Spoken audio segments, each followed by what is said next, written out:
Et salut à tous. Alors aujourd'hui, une spéciale Jérémy Hogan qui fait sa dernière sur YouTube, a priori, si j'ai bien compris, et si il arrive à s'arrêter. Et une spéciale donc procès SEC versus Ripple, pour vous donner quelques précisions et surtout prédictions sur ce qui pourrait se passer. Donc selon cet avocat Jérémy Hogan et quelques-uns de ses amis a priori, puisqu'ils étaient 3 ou 4 avocats à faire leurs prédictions. Donc je vais faire un petit résumé de cette vidéo. Pour ceux qui comprennent l'anglais, évidemment, je vous suggère vivement de regarder la vidéo en entier parce que c'est vraiment intéressant. Mais globalement, ça y est, les deux parties sont maintenant en attente des résultats et du verdict du juge, le juge Torres donc, et les préliminaires sont a priori terminés. Donc pour ceux qui démarrent un peu dans cette affaire SEC versus Ripple, voilà un petit résumé de la plaidoirie initiale donc de la SEC, et vous verrez la différence entre la plaidoirie initiale de la SEC et celle de Ripple. Donc, en décembre 2020, la SEC attaque Ripple sur la présomption que les tokens XRP sont un contrat d'investissement et pas un asset. Alors, on a vu déjà N fois au fil de mes vidéos la différence entre un contrat d'investissement, une security, un asset, etc. Et donc, pour simplifier, ce genre de produit financier, ça peut être dans deux catégories. Soit c'est des monnaies, soit c'est des securities, c'est-à-dire des contrats d'investissement. Qu'est-ce qui définit que ça peut être un contrat d'investissement, par exemple, comme des actions en bourse d'une société ? Donc, selon la SEC, c'est le fait que les investisseurs ont payé de l'argent pour acheter des XRP, ce qui est effectivement un investissement dont Ripple peut bénéficier pour faire grossir sa société. Et donc, promouvoir davantage le XRP et faire monter sa valeur. Et donc, un des critères qui en ferait effectivement un contrat d'investissement, c'est que le prix du XRP est corrélé aux actions de Ripple, permettant ainsi aux investisseurs de profiter du travail de Ripple pour faire grossir le prix du XRP et donc pour gagner plus d'argent. Donc ça, c'est globalement et officiellement, je dirais, les raisons de la plainte de la SEC contre Ripple. Alors évidemment à ce stade on peut se demander pourquoi XRP et Ripple en particulier et pas Ethereum pour lesquels c'est exactement la même chose ou même plein d'autres tokens et crypto-monnaies pour lesquels c'est le même genre de cas. Ben ça on peut toujours se poser la question. Maintenant voyons la plaidoirie initiale côté Ripple. Et donc un des premiers arguments de Ripple c'est comment ça peut être un contrat d'investissement alors qu'il n'y a pas de contrat. Dans tous les investisseurs qui ont acheté des XRP, personne n'a signé un contrat avec Ripple qui serait un contrat d'investissement liant Ripple à XRP. Donc effectivement, Ripple s'en défend en disant que si Ripple eux-mêmes venaient à disparaître, alors le XRP continuerait d'exister comme une monnaie. Et ensuite, même si la SEC a une théorie comme quoi les investisseurs profitent directement des efforts de Ripple, il va falloir qu'elle corrèle ces éléments et qu'elle amène la preuve formelle et factuelle que les efforts de Ripple font grimper le prix du XRP. Ou en tout cas que le prix du XRP est corrélé aux efforts de Ripple. Ce qui, entre parenthèses, va être très dur à prouver, étant donné que Ripple fait que de s'agrandir, de grossir, d'embaucher et de s'étendre, alors que le prix du XRP, lui, a plutôt tendance à suivre les décisions de la SEC, ou encore le marché global des crypto-monnaies. Bref, ça c'était une petite digression de ma part. Donc Ripple se défend en disant que dès lors qu'il n'y a pas eu de contrat d'investissement et que le prix du XRP n'est pas corrélé aux efforts de Ripple, alors la plainte de la SEC n'a aucunement lieu d'être. Un autre argument de Ripple est de dire qu'ils n'ont aucune obligation envers les détenteurs de XRP en termes de succès, d'échec, de profit ou de perte. Les deux sont décorrélés, tout comme on pourrait le penser aussi pour la Ethereum Foundation et le token Ethereum. Vitalik et la Ethereum Foundation mettent bien un tas de choses en place pour que le prix de Ethereum augmente, plutôt pour que Ethereum soit de plus en plus utilisé et par conséquent que son prix augmente. Donc ça fait vraiment aucune différence avec le cas Ripple et XRP. Et c'est sur ça aussi que Ripple base sa défense. Donc à la lecture de ses plaidoiries initiales et si on enlève toute corruption, il y a fort à parier que Ripple va gagner son procès haut la main. Et donc maintenant, quelles sont les prédictions de ces quelques avocats? Elles sont au nombre de 4, dont la première a environ, selon lui, 50,1% de chances d'arriver. Donc disons un peu plus de la moitié. Et donc cette première prédiction, c'est effectivement que Ripple gagne le procès. Et je vais basculer sur ce lien qui a été envoyé donc dans le chat Telegram. Qu'en passant, vous pouvez rejoindre avec le lien qui est sous la vidéo, sous chaque vidéo. Donc cet article résume les 4 différentes prédictions qui ont été faites par ces avocats. Et donc la première étant la victoire de Ripple, ce qui paraît effectivement le plus logique puisque personne ne peut dire que le XRP a été vendu comme un contrat d'investissement, étant donné que premièrement le prix n'est pas corrélé aux efforts de Ripple et deuxièmement il n'y a jamais eu de contrat d'investissement entre les acheteurs de XRP et Ripple. Et donc que Ripple n'a aucune obligation légale envers les investisseurs de XRP après qu'ils aient effectué leur achat. Aucune obligation donc, parce que aucun contrat. La deuxième prédiction qui a été faite, c'est que Ripple va effectivement perdre. Il évalue les chances d'arriver à 30%.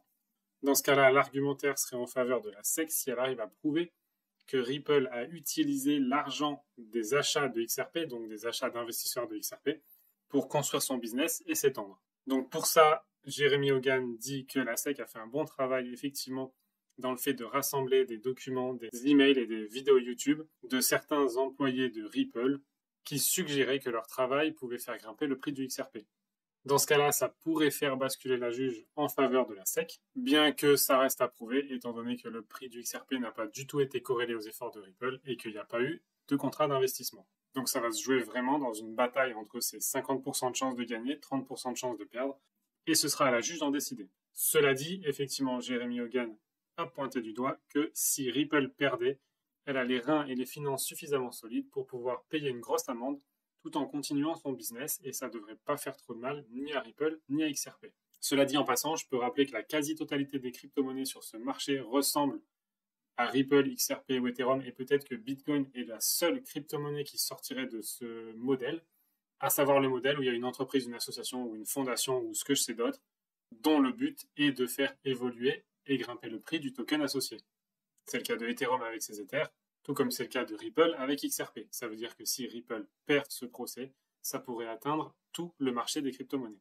En revanche, si Ripple gagne ce procès, alors ça pourrait impacter tout le marché des cryptos de manière vraiment bénéfique, et on pourra même dire à tous ceux qui ont été médisants envers Ripple et XRP que vraiment, ils ont sauvé le marché de la crypto-monnaie. Maintenant, comme j'ai déjà dit, attention à Ethereum qui va être vraiment dans le viseur, puisqu'il est sur la table en ce moment avec ce procès Ripple versus SEC, et que, à mon sens, c'est exactement la même chose, et qu'il y a un truc qui a différé entre Ripple XRP et Ethereum et ses Ethers, et ça se joue juste un brin de corruption. Donc attention, si tout ce caca devait remonter, sans oublier effectivement que si Ripple perd, alors ils vont probablement faire remonter tous les emails qui ont été échangés et qui vont faire remonter de la corruption au niveau de la SEC, et ça, la SEC n'est peut-être pas prête à l'accepter aujourd'hui. Donc tout ça penche encore et toujours du côté de Ripple. La troisième prédiction qui a été faite, c'est un match nul, c'est-à-dire que la juge n'arrive pas à trancher en faveur de l'un ou l'autre des partis. Cette prédiction est selon lui évaluée à 19,1% de chance d'arriver. Et donc dans ce cas-là, la juge pourrait couper la poire en deux en disant qu'une partie des XRP ont été vendus comme des contrats d'investissement, alors qu'une autre partie comme des assets. Donc Hogan conclut quand même qu'un match nul est très peu probable, parce que tout ce procès est quand même censé être là pour faire avancer les choses, et donc définir certaines règles en apportant un gagnant sur la table. Et enfin, la très improbable quatrième prédiction, puisqu'il nous reste dans les 0,8%, c'est justement une issue à laquelle on ne s'attend pas du tout dans cette affaire, et qui sortira sur la table par la juge Torres d'une façon ou d'une autre, pour une raison ou une autre, que personne ne peut prédire à ce jour. Moi, je mets la corruption sur la table, puisque c'est non négligeable et on sait que ça existe. Donc effectivement, s'il y a du pouvoir et que quelqu'un paye cher ce juge Torres pour donner un verdict plutôt qu'un autre, alors c'est ce qui arrivera. C'est malheureusement la triste réalité et c'est non négligeable dans cette affaire qui va impacter le monde entier. Donc au final, Jeremy Hogan et les avocats ont prédit que Ripple a plus de 50% de chances de gagner et que la SEC a un tout petit 30% de chances de gagner. Évidemment, c'est leurs avis, personne ne sait, mais ça reste des avocats qui ont étudié l'affaire, qui savent de quoi ils parlent, qui savent comment ce genre d'affaire est résolu et qui ont les compétences pour donner un avis quand même assez sage. Donc il y a effectivement aussi l'affaire de Hinman qui aurait dit dans un des documents et qui pourrait être mis sur la table aussi par Ripple, donc dans un speech de Hinman où il disait que Ethereum était une security tout comme XRP et pourtant la SEC n'a pas attaqué Ethereum et a attaqué Ripple. Donc là aussi ça sent la corruption à plein nez et ça pourrait être mis sur la table si Ripple venait à perdre. Et il est à noter cependant qu'effectivement le prix du XRP reste assez fort malgré tout ce qui se passe, puisque malgré 2 ans de procès contre la SEC et des mouvements de marché qui ont été catastrophiques, XRP est toujours resté dans le top 10 et n'a pas montré des chutes beaucoup plus grosses que les autres tokens. Donc ça en fait à mon sens une crypto assez solide et qui a un potentiel absolument énorme que Ripple gagne ou perde son procès, qu'il paye ou pas une amende. Et alors maintenant à la question quand ? Il y a effectivement plusieurs possibilités, mais une décision du juge d'ici le 31 mars 2023 est tout à fait possible. Et ça, on le sait depuis longtemps et ça peut arriver n'importe quand d'ici le 31 mars. Et moi, ma suggestion dans tout ça, c'est d'être prêt dès maintenant, puisqu'il vaut mieux être prêt un peu avant que juste trop tard. Mais on sait aussi que ça peut durer encore plus longtemps. Dans le cas d'un match nul qui pourrait entraîner un procès, puisque là, on était juste dans la phase de préparation, qui peut être suffisante si le juge donne son verdict, mais qui peut aussi entraîner un procès derrière, qui là pourrait durer encore un nombre de mois infini. Ça reste une issue peu probable, mais ça reste possible aussi. Et finalement, ça pourrait aussi bouger dès le 15 décembre. Pourquoi si tôt? Tout simplement si la juge arrive à prendre une décision rapidement. Mais perso, pour moi, c'est peu probable. Ça fait tellement de fois qu'on nous annonce des dates et qu'il ne se passe rien. Et à la fois, c'est quand on s'y attend le moins que ça arrive. Et c'est pour ça que moi, je suis prêt et je m'en fous que ça arrive maintenant, dans 3 jours, dans 3 semaines ou dans 3 mois, c'est pareil. Je suis prêt, j'ai fait mes investissements, j'ai pris le popcorn, la plage au chaud arrive, et tout va bien dans ce monde pourri où la corruption est reine. Dans tous les cas, c'est à nous de répondre favorablement à l'issue de ce procès, quelle qu'en soit l'issue, et de continuer à croire en l'industrie de la crypto, de continuer à croire en ces bonnes technologies qui peuvent nous libérer de tout ce système bancaire qui est en train de resserrer les taux comme j'ai jamais vu ça auparavant.